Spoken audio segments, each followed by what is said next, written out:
आपका एक बार फिर से स्वागत है मेरे YouTube चैनल ग्रामेटिक पॉइंट में। आज मैं आपके लिए एक और नया टॉपिक लेकर आई हूँ जो बहुत ज्यादा इम्पोर्टेंट होता है सभी बच्चों के लिए। Interchange of tenses. देखिए, पहले मैं आपको बता देती हूँ कि इंटरचेंज ऑफ टेंसेस में किया क्या जाता है। इंटरचेंज ऑफ टेंसेस में आपको कोई भी एक सेंटेंस दिया जाता है तो उसके अंदर आपको टेंस को चेंज किया जाता है, उसको इंटरचेंज ऑफ टेंसेस बोला जाता है। तो देखिए, जैसे कि आपको कोई एक सेंटेंस दिया गया होगा तो उसमें आपको टेंस चेंज करना होगा। जैसे कि आपको दिया जाता है कि he goes to school every day. तो देखिए, आपका ये एक सेंटेंस है, तो इस सेंटेंस के अंदर आपको चेंज करना है इसका टेंस। तो सबसे पहले तो आपको किसी भी सेंटेंस में टेंस चेंज करने के लिए सबसे पहले आपको देखना होता है कि वर्ब कौन सी आई है, वर्ब की क्या फॉर्म है और हेल्पिंग वर्ब। मैंने आपको बताया था पिछली वीडियो में कि किसी सेंटेंस में टेंस की पहचान कैसे की जाती है। तो किसी सेंटेंस में टेंस की पहचान करने के लिए आपको पहले उसकी हेल्पिंग वर्ब और फिर उसके बाद में उसकी मेन वर्ब देखी जाती है। ठीक है, तो आप हेल्पिंग वर्ब देखेंगे और मेन वर्ब देखेंगे, और हेल्पिंग वर्ब और मेन वर्ब देखने के बाद में आप उसमें देखेंगे कि किस टेंस में आपको चेंज करना है। मान लीजिए कि आपको एक सेंटेंस मिला है कि he goes to school every day, और इस सेंटेंस को आपको चेंज करना होगा पास्ट कंटिन्यूअस में। ठीक है, तो मान लीजिए आपको ये सेंटेंस पास्ट कंटिन्यूअस में चेंज करना है, तो आप क्या करेंगे? तो किसी भी सेंटेंस को आपको चेंज करने के लिए, उसका टेंस चेंज करने के लिए आपको देखना होता है कि सबसे पहले उसमें हेल्पिंग वर्ब क्या आई है, और उसके बाद में देखा जाता है कि उसकी मेन वर्ब की कौन सी फॉर्म आई है। तो देखेंगे, उसी से आपको टेंस का पता चलता है कि ये कौन सा टेंस है। इसमें हेल्पिंग वर्ब हम देखते हैं कि हेल्पिंग वर्ब इस सेंटेंस के अंदर नहीं है, तो जहां पर हेल्पिंग वर्ब नहीं होती तो वहां पर क्या होता है? वहां पर होता है आपका पास्ट इंडेफिनिट या प्रेजेंट इंडेफिनिट के एफर्मेटिव। ओके, समझ आई ये बात? जैसे कि कोई भी आपका सेंटेंस होगा और उस सेंटेंस में आपके हेल्पिंग वर्ब नहीं दी हुई है, तो जब आपकी हेल्पिंग वर्ब नहीं दी होगी, जहां पर हेल्पिंग वर्ब नहीं होती है, तो वहां पर आपका पास्ट इंडेफिनिट या तो प्रेजेंट इंडेफिनिट ही होता है, इसके अलावा कोई और टेंस नहीं होता। और उसका भी आपका एफर्मेटिव पार्ट होता है, क्योंकि एक ही टेंस के अंदर, जैसे कि आपका प्रेजेंट इंडेफिनिट है, उसमें एफर्मेटिव भी होता है, नेगेटिव होता है एंड इंडिकेटिव होता है। तो आपको इन सभी टाइप में देखना होता है कि अगर उसमें हेल्पिंग वर्ब नहीं आई है तो आपका पास्ट इंडेफिनिट का एफर्मेटिव हुआ। और पास्ट इंडेफिनिट के एफर्मेटिव की हमें पहचान पता होती है कि हेल्पिंग वर्ब नहीं होती और मेन वर्ब की फर्स्ट फॉर्म होती है। ऐसे इस बात की बात है। पहले देखते हैं कि फर्स्ट फॉर्म है, तो वर्ब की फर्स्ट फॉर्म है गो। ठीक है, अब इसको आपको चेंज करना है पास्ट कंटिन्यूअस में। तो पास्ट कंटिन्यूअस में चेंज करने के लिए आपको सबसे पहले तो देखना होता है किसी भी सेंटेंस को चेंज करने के लिए कि हेल्पिंग वर्ब क्या है, फिर मेन वर्ब क्या है, उसके बाद में जिस टेंस में आपको चेंज करना है उसकी हेल्पिंग वर्ब क्या होती है, मेन वर्ब की फॉर्म क्या लगती है उसमें। तो आप देखेंगे सब्जेक्ट तो एज इट इज रहेगा, ही इज ही, एंड उसके बाद में आ जाता है आपका गोज। तो गोज क्या हुआ? गोज हुआ आपका मेन वर्ब। ये क्या है? Main verb. तो जब आपकी गोज मेन वर्ब है, तो हमने बताया था आपको कि पास्ट कंटिन्यूअस में हेल्पिंग वर्ब क्या लगती है, वॉज या वर। तो जब आपकी हेल्पिंग वर्ब वॉज या वर में लगेगी, तो इनमें से आप देखेंगे कि जो आपका सब्जेक्ट होगा, अकॉर्डिंग टू सब्जेक्ट आपकी वॉज या वर में से कोई एक आ जाएगी। तो आप देखेंगे कि ही इज सिंगुलर, तो जहां पर सिंगुलर होती है, सिंगुलर नाउन होती है, सिंगुलर सब्जेक्ट होता है, उसके साथ में आप वॉज का यूज करते हो। तो वॉज, तो ही के साथ में आएगा वॉज, ही वॉज। उसके बाद में क्या है? गो।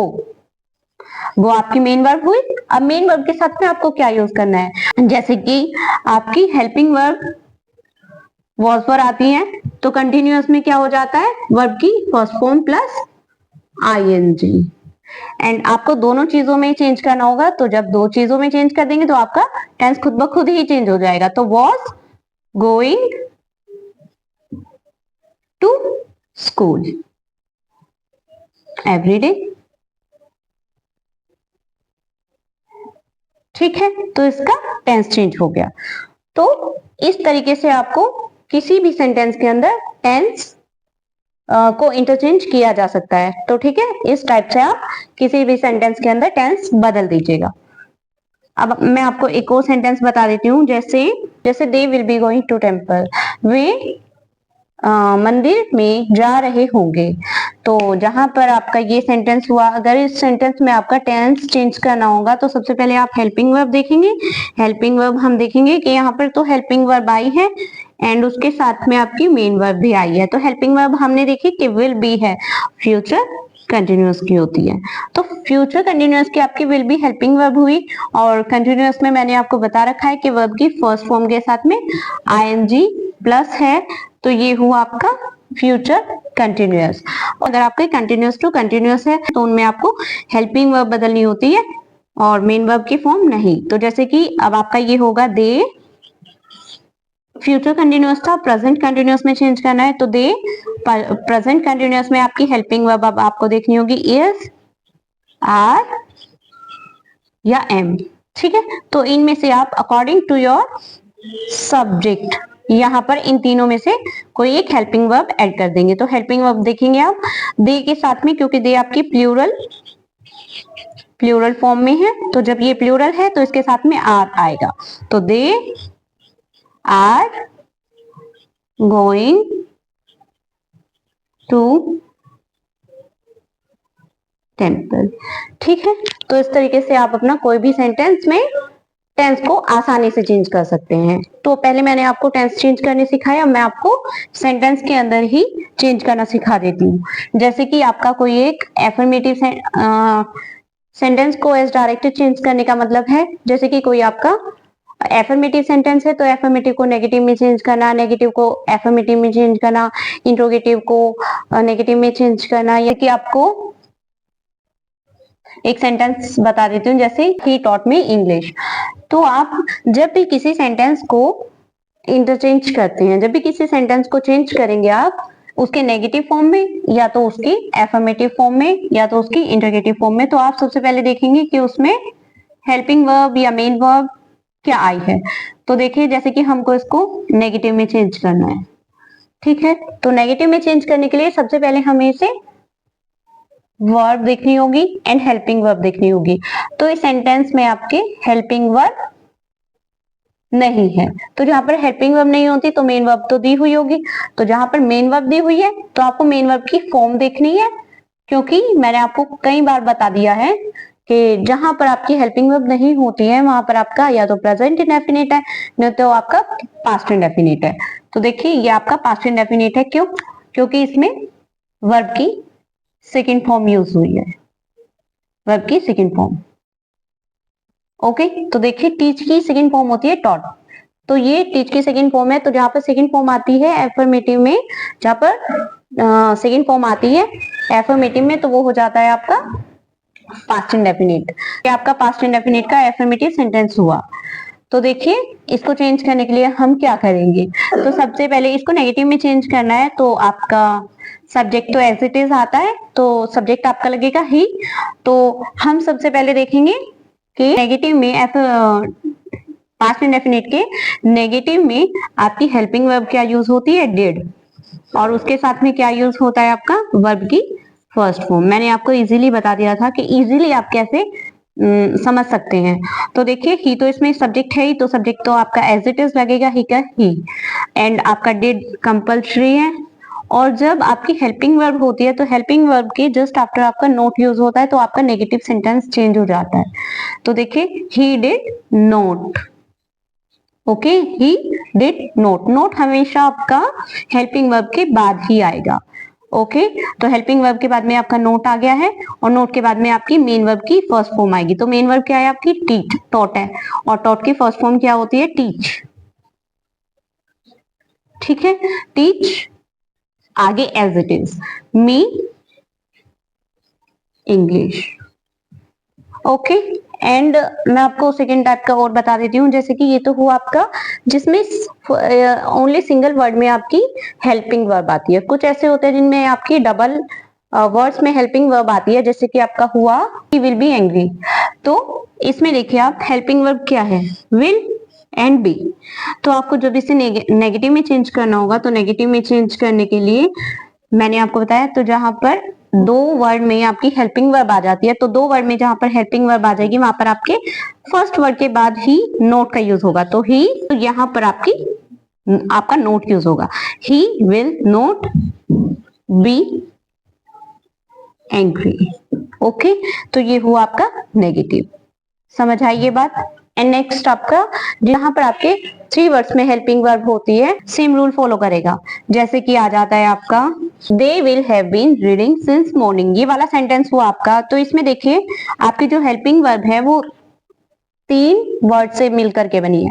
तो जहां पर आपकी एक वर्ड से मिलकर के कोई एक वर्ड होगा आपका हेल्पिंग वर्ब, तो एक वर्ड के जस्ट आफ्टर, उसी हेल्पिंग वर्ब के जस्ट आफ्टर आपका नोट यूज होगा। जहां पर आपकी दो वर्ड यूज हो रहे होंगे आपकी हेल्पिंग वर्ब में, वहां पर आपके दोनों वर्ड्स के बीच में नोट का यूज होगा। और जहां पर आपकी तीन वर्ड से हेल्पिंग वर्ब बन रही होगी, तो वहां पर आपका फर्स्ट जो वर्ड होगा उसके बाद में ही नोट का यूज होगा। तो आप देखिए, they will not have been reading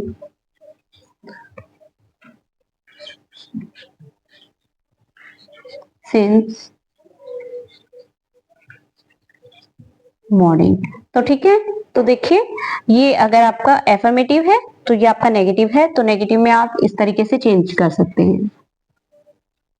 तो नेगेटिव देखिए, मैंने आपको नेगेटिव के रूल्स बताए हैं कि जहां पर आपका एक वर्ड होगा हेल्पिंग वर्ब, वहां पर उसके जस्ट आफ्टर, जहां पर दो वर्ड होंगे वहां पर फर्स्ट वर्ड के जस्ट आफ्टर, एंड जहां पर आपके तीन वर्ड्स होंगे वहां पर भी आपके फर्स्ट वर्ड के जस्ट आफ्टर ही आपका नोट का यूज होगा। देखिए, अब मैं आपको किसी सेंटेंस को इंट्रोगेटिव सेंटेंस में कैसे चेंज किया जाता है वो बता देती हूँ। तो देखिए आप इंट्रोगेटिव सेंटेंसेस में, तो कोई भी आपका सेंटेंस दिया हुआ होगा उसको इंट्रोगेटिव सेंटेंस में चेंज करने के लिए आपको देखना होगा कि उस सेंटेंस की हेल्पिंग वर्ब या मेन वर्ब क्या है। तो helping verb and main verb आप चेक करेंगे। तो जब किसी सेंटेंस में हेल्पिंग वर्ब नहीं दी होती तो वो आपका या तो प्रेजेंट इंडेफिनिट होता है, नहीं तो आपका पास्ट इंडेफिनिट होता है। इस वाले सेंटेंस में भी आपकी हेल्पिंग वर्ब नहीं दी हुई है, तो ये वाला सेंटेंस हुआ आपका या तो प्रेजेंट इंडेफिनिट हुआ, नहीं तो पास्ट इंडेफिनिट हुआ। ओके, तो आप देखेंगे कि ये प्रेजेंट इंडेफिनिट है कि पास्ट इंडेफिनिट है। तो देखिए, हम जब इसमें हेल्पिंग वर्ब नहीं है तो प्रेजेंट इंडेफिनिट या पास्ट इंडेफिनिट, ये क्लियर हुआ। और उसके बाद में आप मेन वर्ब की फॉर्म देखेंगे। तो अगर मैंने आपको बताया था कि मेन वर्ब की अगर फर्स्ट फॉर्म है तो आपका प्रेजेंट इंडेफिनिट है, अगर आपकी अगर सेकेंड फॉर्म है तो वो आपका पास्ट इंडेफिनिट है। तो देखिए ये आपकी सेकेंड फॉर्म है, क्योंकि टीच की सेकेंड फॉर्म टॉट होती है, तो ये आपकी सेकेंड फॉर्म हुई, तो ये हुआ आपका पास्ट इंडेफिनिट। तो जब इसको पास्ट इंडेफिनिट को इंट्रोगेटिव में चेंज करेंगे, सबसे पहले आप देखेंगे कि पास्ट इंडेफिनिट की हेल्पिंग वर्ब होती क्या है। तो पास्ट इंडेफिनिट की हेल्पिंग वर्ब होती है आपकी डिड। तो सबसे पहले आपकी डिड आ जाएगी, हेल्पिंग वर्ब डिड, और उसके बाद में एज इट इज आपका सब्जेक्ट, और सब्जेक्ट के बाद में मेन वर्ब की फर्स्ट फॉर्म लगती है। मैंने आपको बताया था जहां पर डिड होता है वहां पर वर्ब की फर्स्ट फॉर्म होती है, तो फर्स्ट फॉर्म होगी आपकी टीच। ठीक है, और बाकी बचा हुआ आपका सेम टू सेम। ओके, तो कोई भी लास्ट में आप क्वेश्चन मार्क लगाना ना भूलें। तो जहां पर भी आपका इंट्रोगेटिव सेंटेंस में आपको चेंज करना होगा उसमें आपको helping verb and main verb देखनी होती है। और अगर आपकी हेल्पिंग वर्ब दी हुई है तो आप उस हेल्पिंग वर्ब को बीच में से उठा करके अपने सेंटेंस के सबसे शुरू में लगा दें, बाकी सारा सेंटेंस एज इट इज रखें, तो वो आपका इंट्रोगेटिव सेंटेंस में चेंज हो जाएगा। ठीक है, अगर आपको उसमें हेल्पिंग वर्ब नहीं दी हुई है तो फिर मैंने आपको फॉर्मूला बता दिया है कि आपका या तो वो प्रेजेंट इंडेफिनिट होगा या तो पास्ट इंडेफिनिट होगा। और अगर पास्ट इंडेफिनिट है तो आप डिड शुरू में लगाए, और अगर वो प्रेजेंट इंडेफिनिट है तो आप शुरू में डू या does according to your subject लगाएं। ठीक है, अब मैं आपको एक एक्सरसाइज देती हूँ, आप उसे करके देखिएगा, उसके बाद में मैं आपको उसके आंसर्स भी दूंगी। देखिए, ये सेंटेंसेस मैंने आपको करने के लिए दिए हैं। इन सेंटेंसेस में आपको जैसे ब्रैकेट में लिखा हुआ है तो इन टेंसेस में चेंज करने हैं, जैसे मैंने अभी अभी आपको पीछे समझाया है।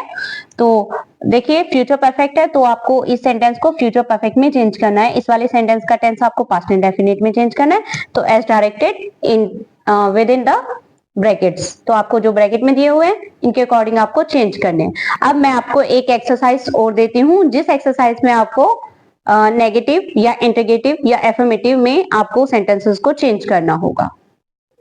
इस एक्सरसाइज में आपको जो आपको मैंने बाद में समझाए थे, जैसे किसी भी सेंटेंस को इंटरगेटिव या नेगेटिव में चेंज करना है, तो अब आपको इन सेंटेंसेस को इंटरगेटिव या नेगेटिव या एफर्मेटिव सेंटेंसेस में चेंज करना है। ठीक है, तो अगर आपको कुछ समझ ना आया हो तो आप कमेंट बॉक्स में कमेंट कीजिएगा। एंड अगर आपको मेरी वीडियो पसंद आई हो तो लाइक करें, शेयर करें एंड सब्सक्राइब करें। Thank you.